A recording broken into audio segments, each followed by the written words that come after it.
Okay, I'm so sorry. Somehow I got kicked out of this meeting. Uh, my apologies. I don't know what happened. But just continuing on what I was saying is that we have 1200 registration and we have 3 days. We started with broad overview of digital economy in India. And then we went on to discuss on the second day regulatory issues and data protection and data issues um, uh, with digital economy. Yesterday, we again had two very interesting sessions. One was on the antitrust and competition law issue, because a lot of digital economy companies are big companies, and you have globally you've been hearing about them having too much of dominance in the market, and maybe there is some abuse happening. So we had a very interesting discussion on how do we enable competition in digital economy when you have this big tech companies there.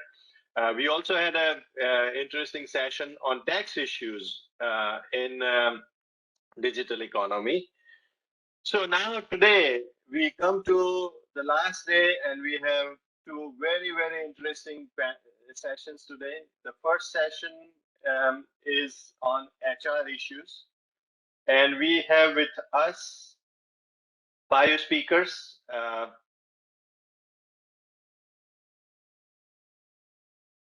I'm sorry, I think a little bit trouble with my laptop, but you can see the slides, right? Yeah, here we can see it. Yeah. Thank you. So we have this session on human resources in shared economy. Suddenly we have a different kind of human resource issues in digital economy. We used to have employee and employer relationship. Now digital economy has changed everything around. Think about Uber, think about Airbnb, think about all those. What is your relationship with your supplier? What is your relationship with your company that providing you the clients? So we are going to have a great discussion on that today. This session is supported by NASSCOM, so we want to thank NASSCOM for their support. Now let me introduce the panelists. We have Vikram Shroff, who is the leader of HR law practice at Nishit Desai Associates, and he is the session chair, and he'll be guiding us through this entire session today and looking into different issues related to employment and HR law. We also have Preeta Soman. She is also leader of HR law practice at Nishit Desai. We have Ajay Singh Solanki. He is leader of HR law practice at Nishit Desai Associates. We also have Deepak Arora. He is the manager of government affairs and public policy at NASSCOM. And as I said, NASSCOM is supporting us, and we are very happy to have Deepak join us to discuss, policy issues with respect to HR. And we have person Dadib Perjur. She is Associate Director at Director of Knowledge and Advisory at SHRM, which is one of the top association for human resource professionals. It's a global association, and they do amazing activity all different places. Definitely you should look up and try to join them. So I welcome all the speakers and the session chair to this session. Before we go forward, I just want to mention that the views and opinions presented by the speaker at this conference, including in this session, are their personal. They may be coming from certain organization, but the views and opinions are their personal opinion, and they are as of today. Because digital economy changes, world changes, not necessarily these views will be the same tomorrow. And obviously, they are not necessarily of the organization for which they work. Now, when we go through this session, all the audience, everybody is on mute. You can post your question in the chat box, which is at the right side at the bottom of your screen. And you can ask questions, and session chair will be looking out for those questions. And depending on the time permits and how they fit into the conversation, it is up to session chair to take it up. However, after this session is over, the panel discussion is over, then we have created a breakout room for speakers. So join the speaker in the breakout room where you can ask questions, you can converse with them, you can meet them, greet them. So take advantage of that facility that our tech team has provided, where you can actually meet and greet speaker. So do join breakout session after that. And finally, before we go into the panel, this conference has been made possible because of the support of many prestigious organizations, including Center for Digital Future, CUTS International, FICCI, IAMAI, IFA, IVCA, NASCOM, Thai Silicon Valley, US India Business Council, and the Wilson Center. We also have Brand Capital International, which is the strategic investment arm of the Times Group as a media partner for this conference. So without any further delay, I would like to invite Vikram to take over and take us through your panel discussion. So thank you again for joining, Vikram. Thank you, Mir. Thank you all for joining. Appreciate you sparing the time, and I'm hoping that the next 1 hour we'll have pertinent discussions around, the issues in terms of HR in a shared economy. We employment lawyers have been exceptionally busy since March 2020 when the lockdown began in India. And since then, we have faced two major COVID waves. We are still going through the second wave. The situation seems to be under control, but we are still not out of the woods. And we continue to, take care and continue to work from home. The first wave, which occurred from sometime in March to July 2020, during that period, um, and the second wave that's sort of going on since the last 3 months, we've seen completely different responses from employers. During the first wave, employers were basically unprepared, unaware, and did not really know what is happening. And it was almost like getting pushed into the pool and trying to figure out for themselves. As a result, they became nervous, they became sensitive, they were not sure. And the thoughts started coming up in relation to wage cuts, downsizing, reduction in force, employment termination, deferring bonuses and incentive pays, delaying joining dates, revoking offers that are already made. So the response of employers was slightly in terms of defensive, if I may say so, during the first wave. And obviously, as employment lawyers, we had to support several of our clients who were going through that response and trying to figure out for their own organizations. Situation started getting under control for them sometime in September, October, November, and business started getting back to normal. But then in February and March, we got into the second wave, and it was a completely different story, if I may say so, in terms of the second wave. In the second wave, employees were more prepared, they were more aware, they knew what was happening, and they really stepped up, right? It was an exceptional and a terrific experience for us employment lawyers to see the kind of positive response that several of our clients gave, that we will take care of our employees during the second wave, which hit us really hard. And suddenly we saw employers started figuring out and having tie-ups for vaccination of their employees and family members. They started purchasing and storing oxygen concentrators because they were obviously short in supply in the hospitals and in the, generally, some of them also imported oxygen concentrators and kept them at their office so that they can send it to their employees in times of emergencies. They started purchasing other equipment and sending it to the employees' homes. They tied up with hotels and motels to figure out quarantine and self-isolation facilities for employees and their family members because hospitals were all too crowded and there wasn't enough space. They provided arrangements for teleconsulting with doctors. Some employees actually looked at plasma donation drives. They gave advance salary, they gave loans, they have distributed additional amounts to family members in case of employee death. So it was such a different and such a positive response. We really enjoyed working and for several of the clients who were thinking so positively for their employees. It was really a great experience for us as well. I have personally gone and thanked several of my clients who went out of their way to assist employees during the time of crisis. But I think it just goes to show how employers have stepped up, and something that they were better prepared for, which is the second wave. They had such a positive response. So I think for us, lawyers and advisors, it's been a great experience, if I may say so. But in this whole process of the last 15 months or so, as we were sort of figuring out the sort of COVID situations, I think two important areas emerged. The first being that India introduced the new labor codes that happened in September 2020.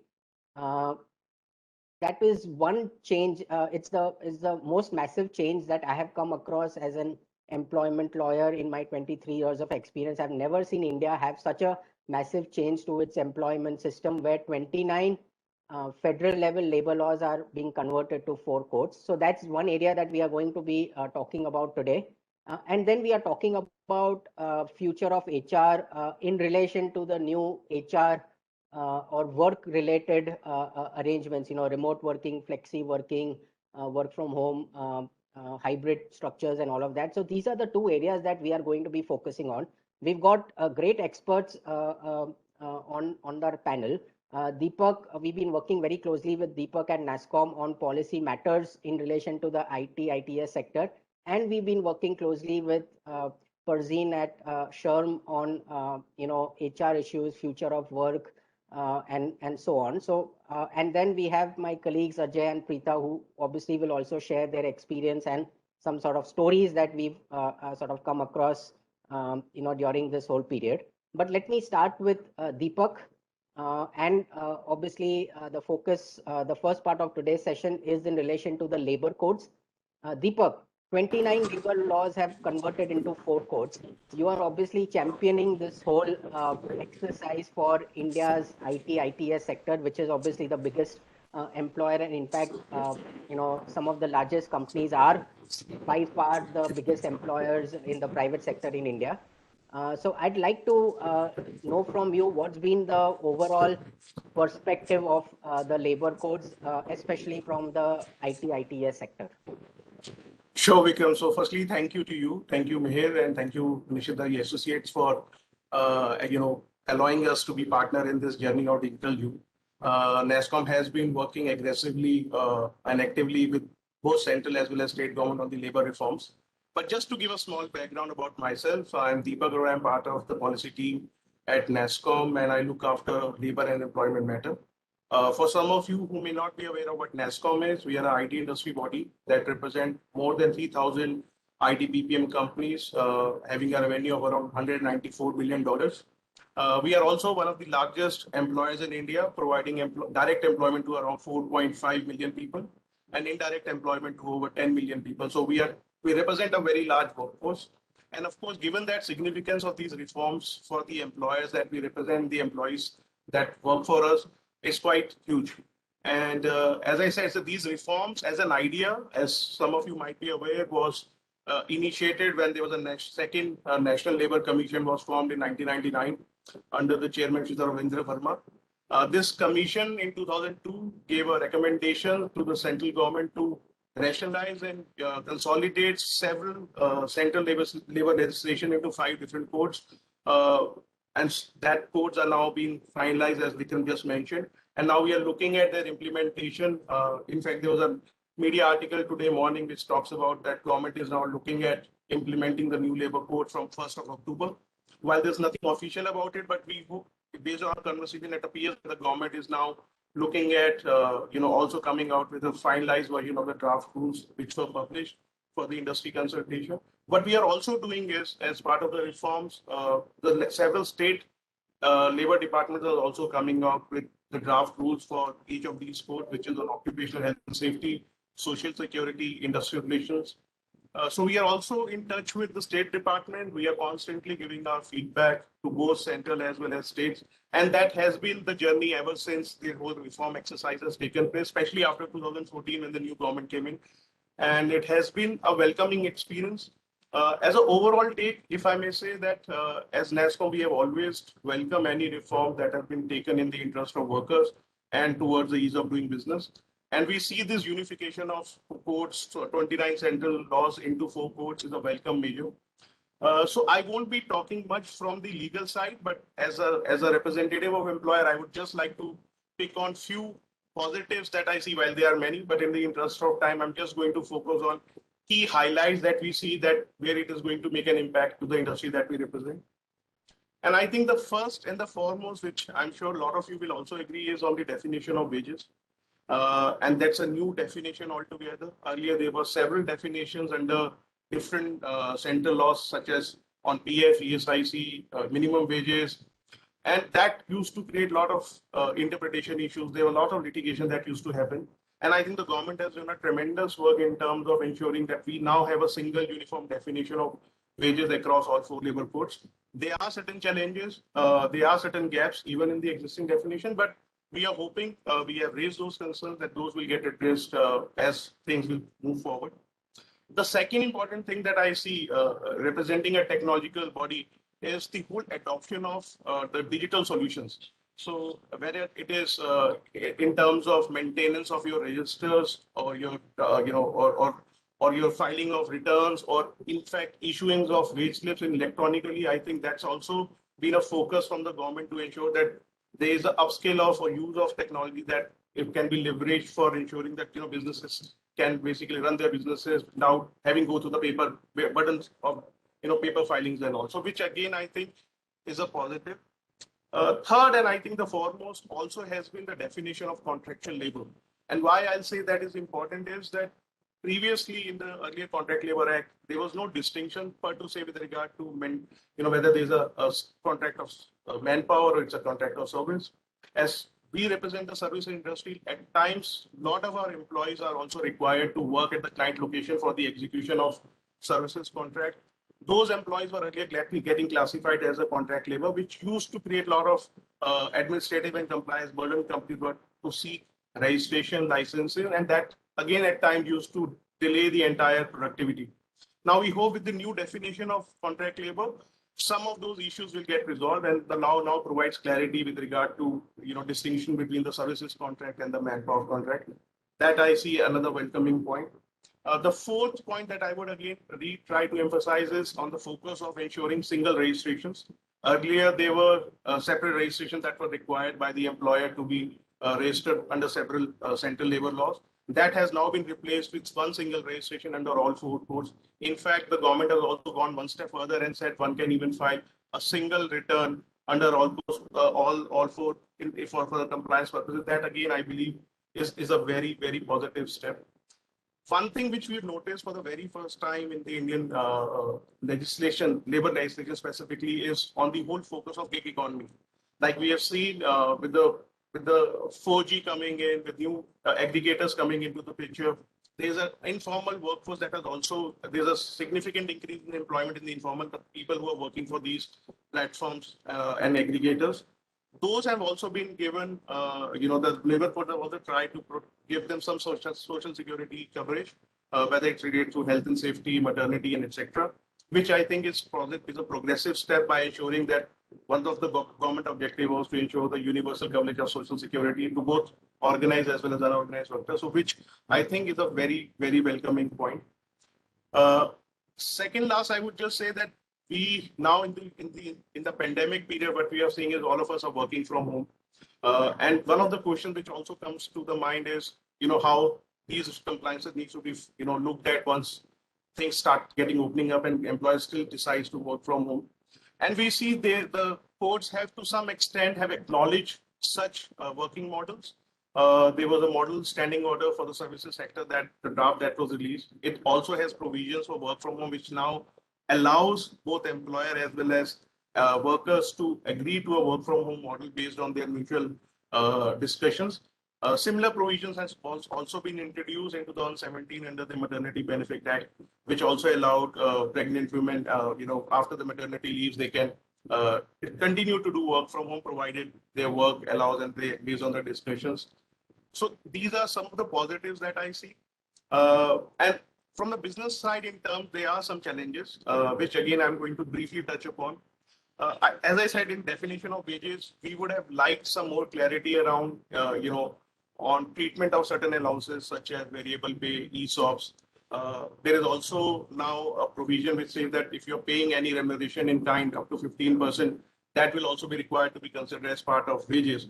Now, how that needs to be calculated, what is, so these are some of the things that we hope the government will have provide some clarity. Other thing that I would say, which was earlier not applicable to the IT sector, is one of the standing order provisions. So standing orders were traditionally meant for manufacturing kind of setups, and it was never applicable except in few states. Now that with the new definition of industry and establishment as is getting applicable across for the first time on the IT sector, which we believe will create additional compliance and administrative burden on the employer. We would have liked if some exemptions could have been given to the IT sector, but we understand that those powers are now with the state government, so even the central government could not have done even if they had the powers with. So we'll continue to have those discussions with the government. And last but not the least, and which we often receive as a key concern from our members, is on the overlapping provisions. So as you might be aware, the IT establishments, we get regulated under the Shops and Establishment Act. Now, those Shops and Establishment Act basically governs the working conditions of the workers that are employed. Now, with the passage of these codes, we see there are certain overlapping provision and conflicting provision between the State Act as well as the Central Act. Often members reached out to us and say which law they are required to now comply with, because we see there is some bit of a confliction between both the laws. We would have liked if the government would have, taken into those considerations before issuing this codes. But anyways, I think those are things that we are still discussing with the government, and I hope those will get resolved. So, and for this, I will just like to end my remarks here, and over to you, Vikram. In case if there are any questions, I'll be happy to clarify. Thanks so much, Deepak. And I think that was a good summary, given that changes are massive. Obviously, we are not going to be able to cover all of it. But Farzeen, just maybe in a minute, how's the HR community reacted to the new labor codes? I mean, what's your feel at SHRM? We've been interacting with a whole lot of clients, with a whole lot of HR leaders, and I think we're seeing both sides of the spectrum, right? So a majority of these HR leaders are really excited. They want to make the most of the benefits that have been offered. They're proactively looking at their work processes and trying to see how they can align it with the new requirements. So that's happening, and that's the majority chunk of what we've been having through our interactions. But there's also some set of people who are kind of playing the wait and watch game. So they still need a little more clarity on some aspects. The official date has not been announced yet. I know Deepak gave us some indication, but I think officially it's not out yet. People are waiting for the final draft. So we're also seeing some HR leaders saying that, we probably want to give it a little more time, and then maybe not really go out and make too many changes right away.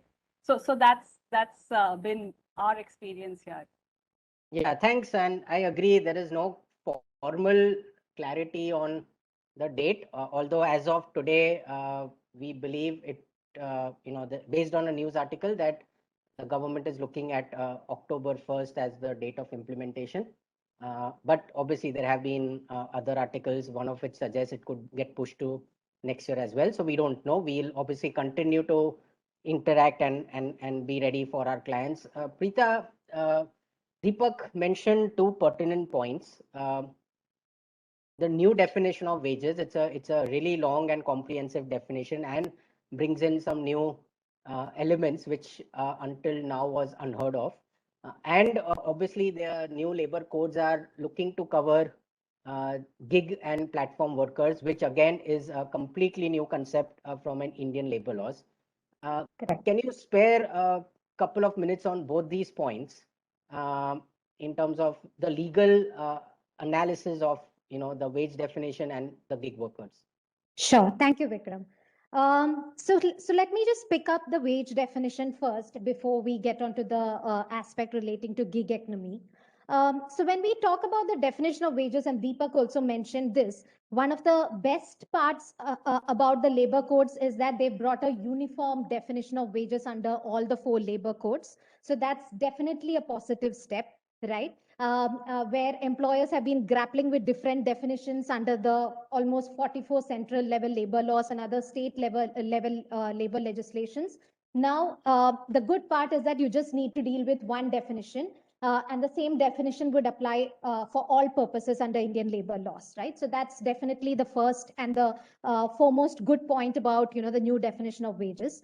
Now, when the definition of wages got, coined, we did see a lot of hue and cry in the media in terms of, employers having to go about and revise their wage structures in accordance with the new definition, right? And this is an area where, we have been receiving a lot of questions from clients in terms of, is it required under law that we go ahead and, revisit our compensation structure and make changes to the compensation structure, right?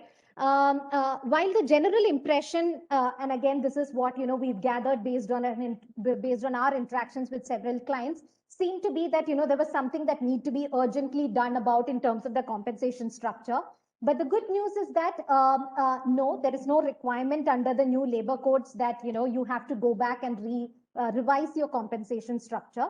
But the reason why, there is a little bit of concern in terms of the definition of wages is, like Vikram rightly put in, there are the way the definition has been drafted. It's quite different from the way it was, drafted previously under the existing labor laws, right? And the way the definition has been coined now, it says that all payments would get covered under wages, except for certain specific exclusions, right? Now, the point is, except for those specific exclusions, everything else that you pay to the employee is likely to get covered under the definition of wages. And there are certain components that form part of the, exclusions that also raise eyebrows in the sense, like, say, for example, if you're paying a contractual bonus to your employees, right? Is it something that would going forward be considered as wages? Right? Because the exclusion that is there under the definition clause seems to exclude only statutory bonuses, right? So those kind of, and again, I'm not going to go into each and every exclusion, but that's largely the, perspective from which there seems to be a concern, right? And also another interesting aspect that has come about in the new definition is the fact that the law clarifies that if your your compensation structure is in such a manner that the exclusions that are set out under the law exceed 50% of your total wages, then whatever whatever percentage is above 50%, that gets shifted to the wage component bit, right? So so basically that brings us to a point where, as employers, we need to ensure that at least 50% of our total wage structure should fall under the inclusions and not exclusions. Again, if it does fall under the exclusions, again, it doesn't mean that you have to go ahead and revise your compensation structure. It just means that the excess percentage moves towards the wage bucket, right? And Deepak also mentioned about the reference to wages in kind, which is again something that raises a lot of confusion.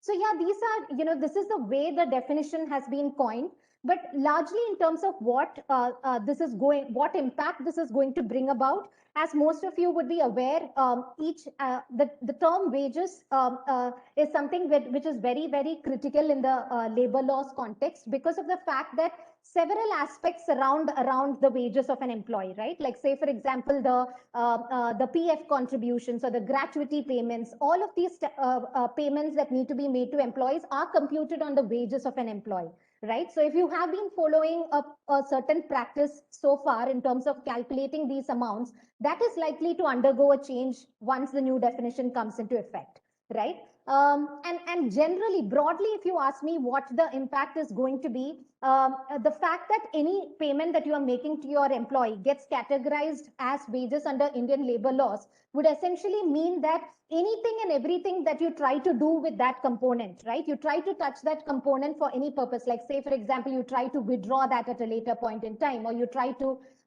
revise the terms and conditions associated with such payment. All of any change that you try to make to such payment is going to get affected because of the fact that now it is going to be regulated under the labor laws. So yeah, so this is broadly the impact in terms of the wage definition. I'll be happy to address any specific questions when we break out for the discussions. But moving to the second point that Vikram raised, which Deepak also briefly touched upon, is on the gig economy, right? And like both of them rightly mentioned, it's a new concept for us in India, in the sense that while in the last 4 to 5 years, we've seen a massive upsurge in the number of gig workers that the country has. In terms of being regulated under Indian labor laws, I would say that this is, I mean, once this comes into effect, India will probably be one of the very few countries that has tried to regulate or bring in or say or even recognize gig workers under the legal framework, right? And again, it is a very positive move because the objective is to provide social security to gig workers and platform workers. They've also introduced the concept of aggregators in the context of gig workers and platform workers, and they are bringing about certain obligations upon aggregators in terms of ensuring that the gig workers and platform workers are entitled to social security. So that is definitely a positive move and will probably lead to a situation where we see more of these kind of workers in the coming years. And if you look at it from an employer's perspective, it does give us a lot of comfort from the perspective that I no longer need to stick to the traditional employer-employee relationship, right? I have the flexibility to now engage employees as independent contractors or consultants, or and I don't have to fear of the fact that they will be classified as employees, because in a way by including gig workers and platform workers in the law, we are basically recognizing the fact that they are different and distinct from employees, right? So to that effect, and again, internationally, I'm sure most of you would be aware that we've seen a lot of cases where classification of independent workers has come to question, as in whether they would be considered as employees, whether they would be entitled to benefits. So this is something that is largely being debated about internationally. So the fact that they are being recognized as a different category in the labor code does give me the comfort that as an employer that they can be treated differently from employees, so long as I'm complying with the specific requirements pertaining to gig workers. But of course, Yeah, a lot Preeta, of I'll stop you here. I think that's really valid points. We are slightly short of time. Sure. But if we have some more time, we'll come back to the legal recognition of this new category, which I think is a really Sure. massive change to the Indian system. Let's move on to the next topic, which is future of HR. Parzeen has been kind enough to put together some terrific slides for us. So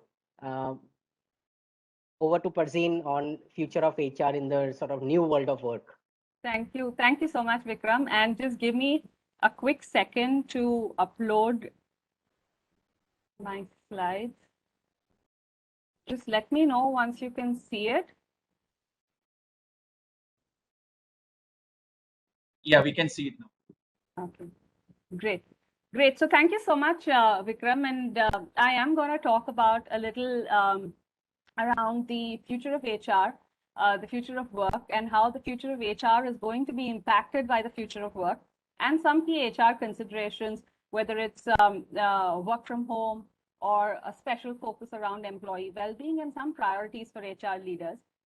So I'm going to walk you through some of these slides, and I'm going to start with talking a little bit about the future of work. Right? We're all seeing how the work itself, and when I talk about future of work, I broadly look at three elements within it. One is how the work itself, the job that gets done, how that's being redefined and how that's being evolved.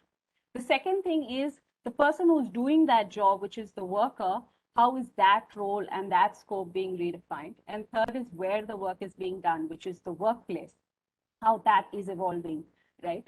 If you look at the work per se, we're seeing a lot of drastic changes. We're seeing different business models. We're looking at different ways in which organizations are trying to meet customer needs in terms of how they're delivering products and services to add more value. And that is going to continue to change.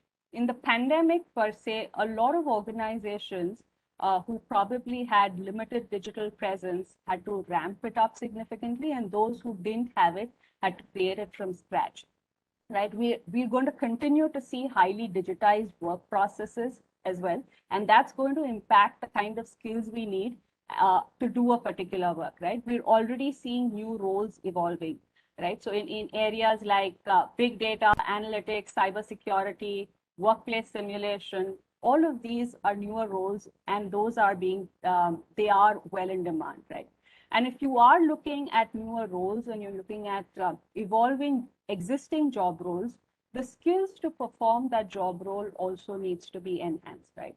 So there has been a whole lot of focus at an organizational level to look at employees and the skills that they may need. There are a set of skills that run the risk of being obsolete.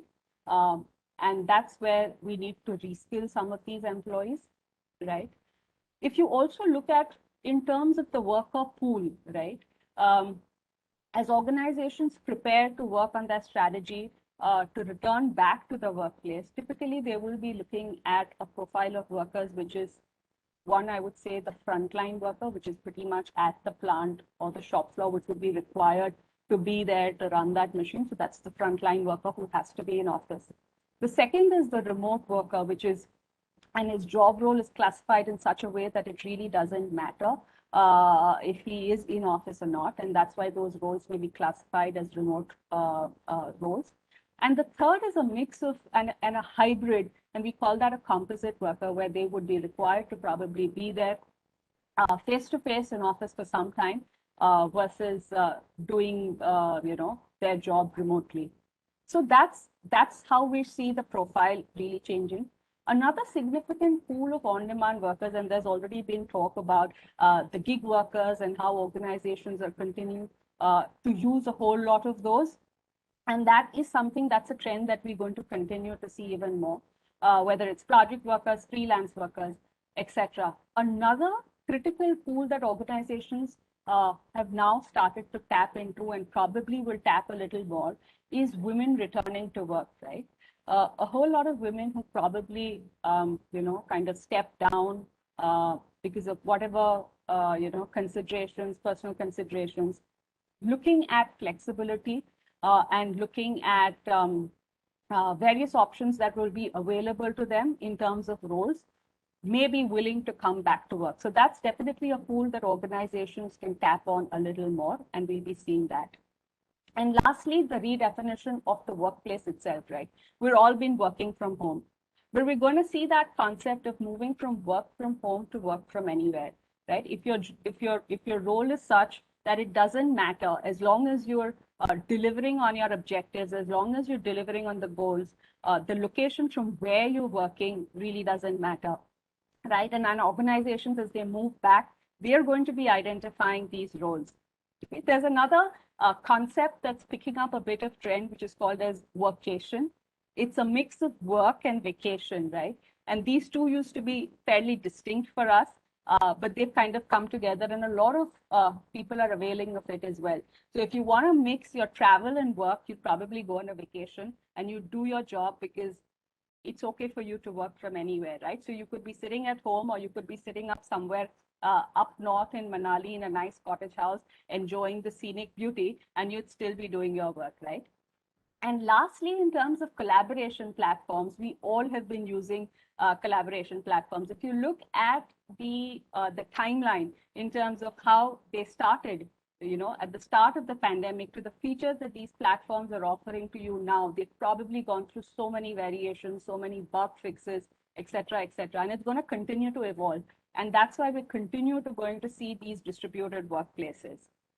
Right. Another area I wanted to talk about was around work from home and challenges that we've been seeing more specifically in India, and what some of the HR leaders are doing about it. So for me, I think the first and foremost challenge, and probably one of the most significant ones, are blurred lines between your personal and professional life, right?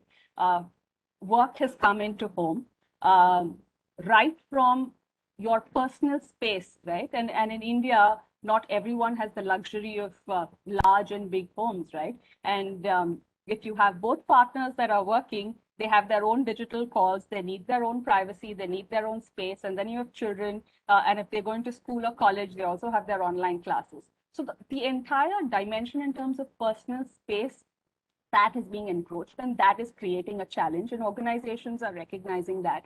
Also in terms of work hours, I think those defined work hours, they no longer exist, right? And that's what organizations are recognizing, and they've started doing a couple of things. So there are organizations who say that, they define the number of hours, and they say, probably no work hours, no work calls after, say, 6 in the evening, or work calls probably only between, say, 11 and 3. Okay, there are organizations who've gone and said, take your mandatory holiday. We do realize that there is fatigue from work from home, and organizations are trying to deal with this in their own way. Another one is social isolation, and that's employees. The loneliness is a genuine challenge. So the normal coping mechanisms that existed, whether it was just hang out with friends or go to a restaurant or a theater, they don't exist anymore. And that's where organizations are also stepping in and realize that we need to kind of give a little more meaning. So I know of an organization who's actually created a passion platform, right? And they got all of their employees together and they identified passions, and it was a platform that allowed them to bond together and also meet like-minded people, and it hit off pretty well. So in their own ways, organizations are trying to engage people through other coping mechanisms. The third is team communication challenges. Now, a lot of managers who were expected to manage remote teams are probably doing it for the first time. They hadn't really managed remote teams before.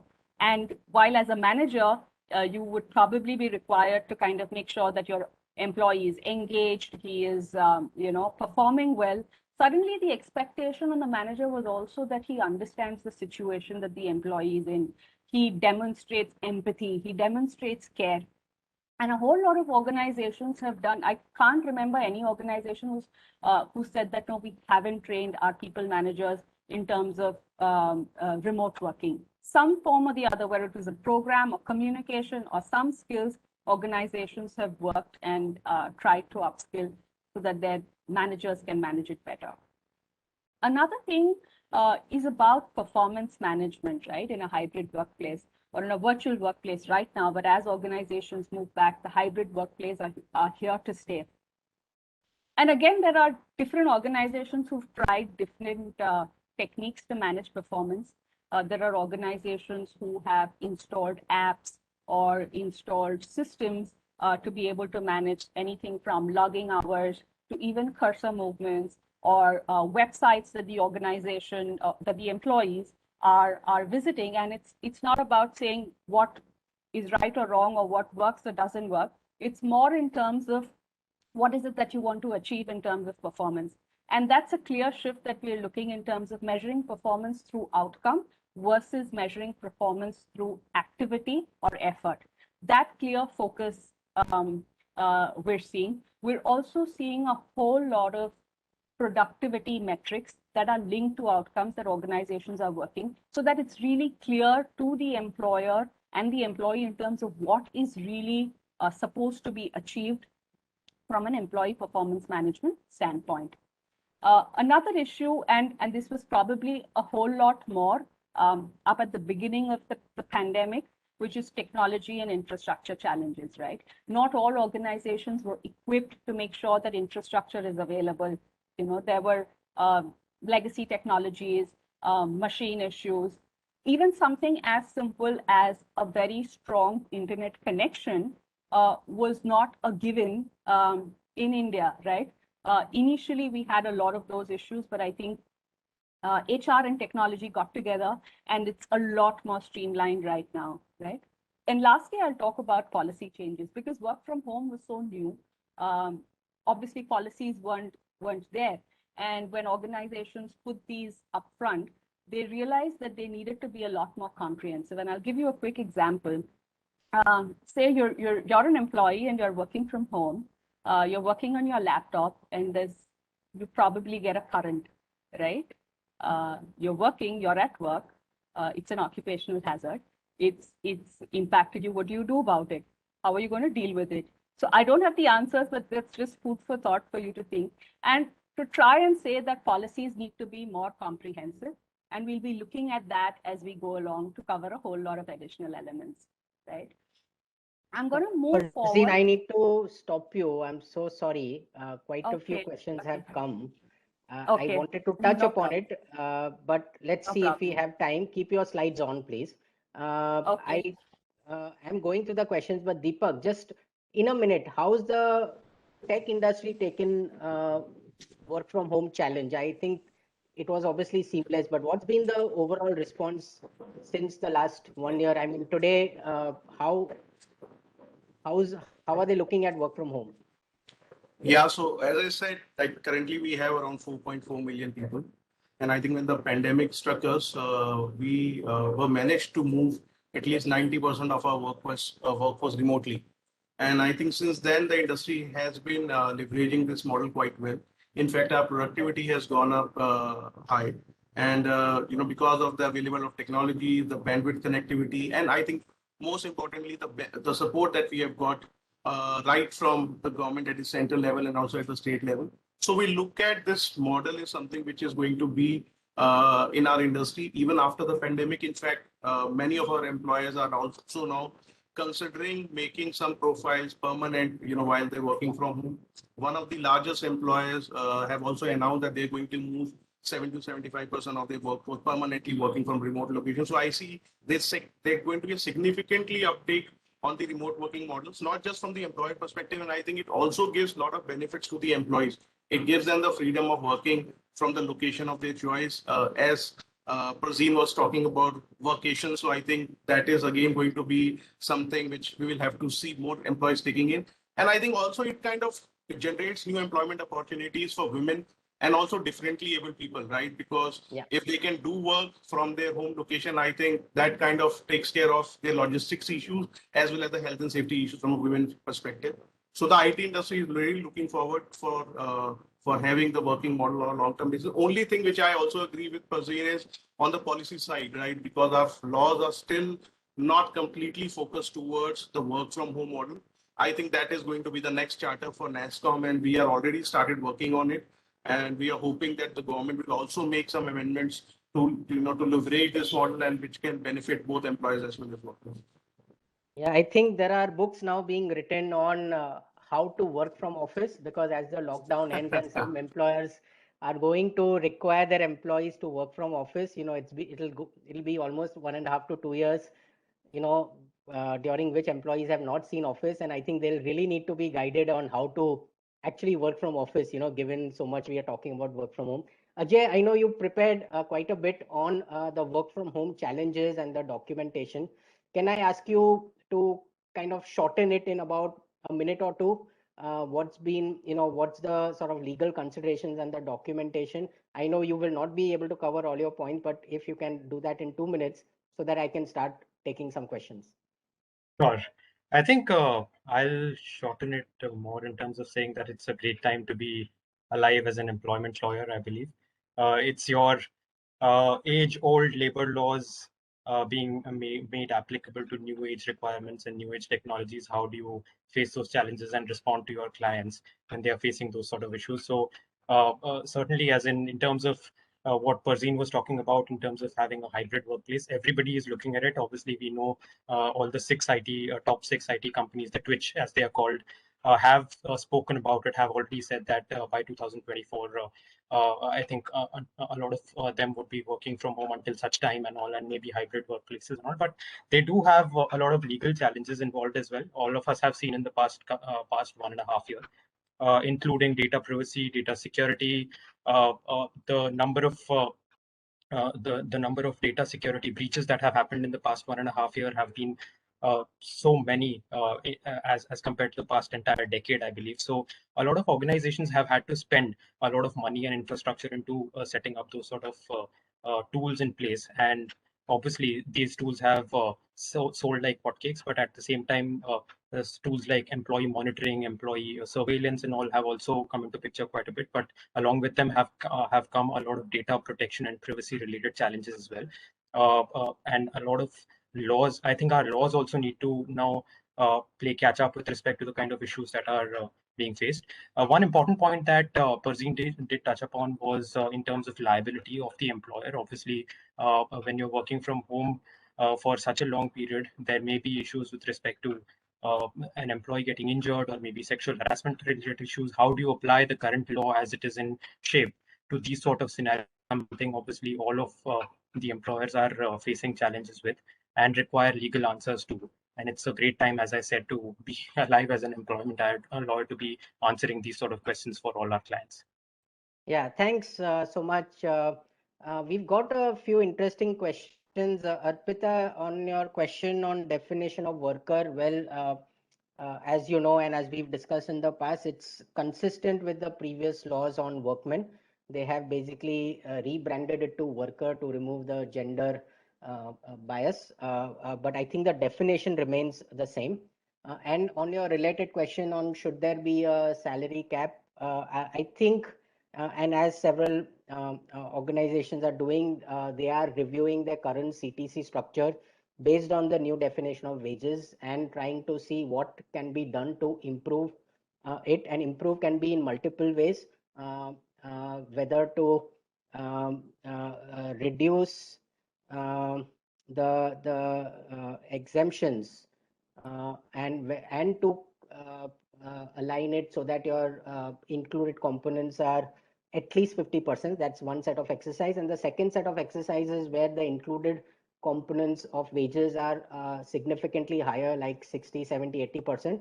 How do you bring it down to 50% to kind of overall cap the employee liability? So these are two broad exercises that are going on for various companies at this point of time, and they're all being ready to face the labor codes.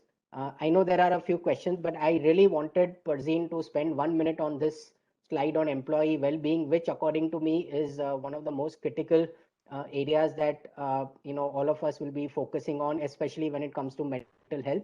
Perzeen, can you cover this slide in 1 or 2 minutes? Yes. Thank you, Vikram. And very quickly, we're seeing a lot of organizations do a whole lot of awareness related programs, whether it's physical wellness, mental wellness, financial wellness. But what we're seeing is it's all there in terms of one program here, one event here.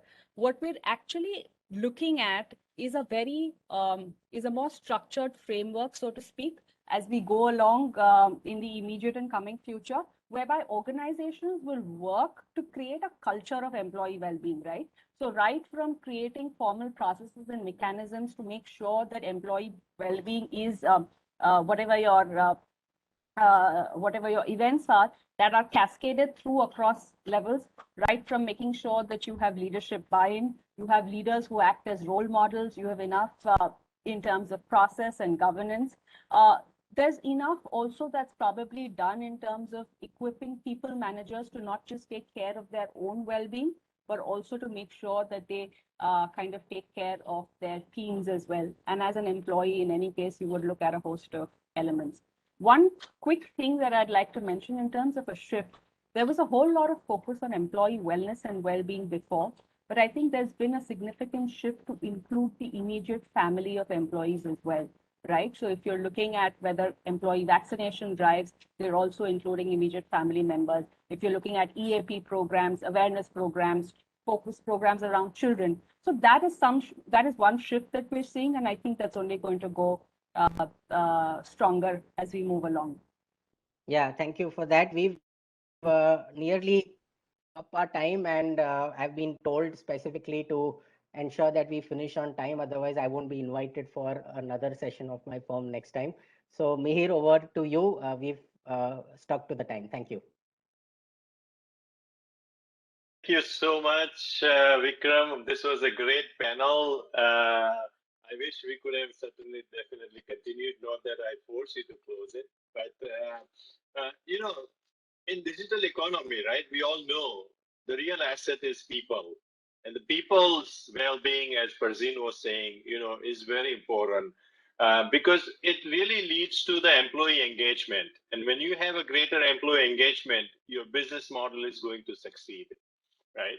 So we talked about very interesting issues today, and I want to thank Vikram for steering the great discussion. And I also want to thank 4 experts for coming to Digital June and sharing your ideas and your thoughts and your perspective and your wisdom with our audience. So thank you, Preeta. Thank you, Ajay, Deepak, and Farzin. I look forward to seeing you again at another session in future sometime and getting more knowledge about, how do we increase employee engagement? How do we deal with this all kinds of legal issues that are there, especially as the economy is shifting, everything is becoming digital. So how do we move to that new world?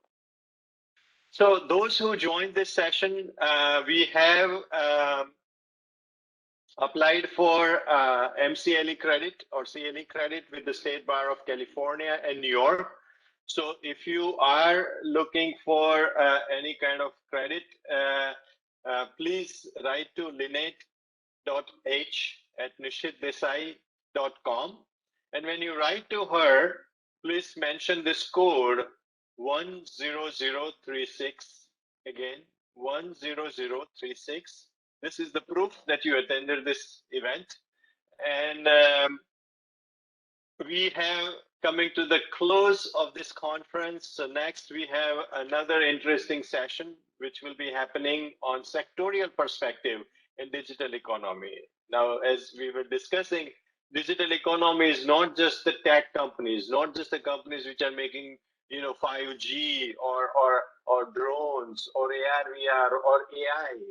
They are actually the companies which are using this technology to transform their industry, transform their business model. So we are going to look into 4 different industries. We are going to look at healthcare, which is certainly talk of the town, with digital health, telemedicine coming into play. We are also going to look into financial services area, where we are looking at payment services, crypto, blockchain, all those aspects. We are also going to look at media and gaming industry, which is also coming up big time. And we are also going to look into education industry, where EduTech is changing the way education is provided. We already seen all these kids getting on their Zoom for their classrooms. Think about this generation as they grow up. They are more used to be on the Zoom than in the classroom itself. So how that is going to change the world. So we are going to have that wonderful panel coming up next. In addition, we are going to have the closing session keynote by Dr. Lee Fredrickson. So I look forward to having you there. Now, this session comes to a close. So I invite you to go to breakout rooms of speakers and meet them over there. And to do that, you click on breakout session, and there you will see the names of meet Ajay Singh Solanki, meet Farzin, meet Vikram, meet Preeta. You will see the breakout session. Just click on join to join them. So thank you again for joining Digital June, and I look forward to seeing you in the next session. Thank you, everyone. Thank you. Thanks, Mir. Thank you.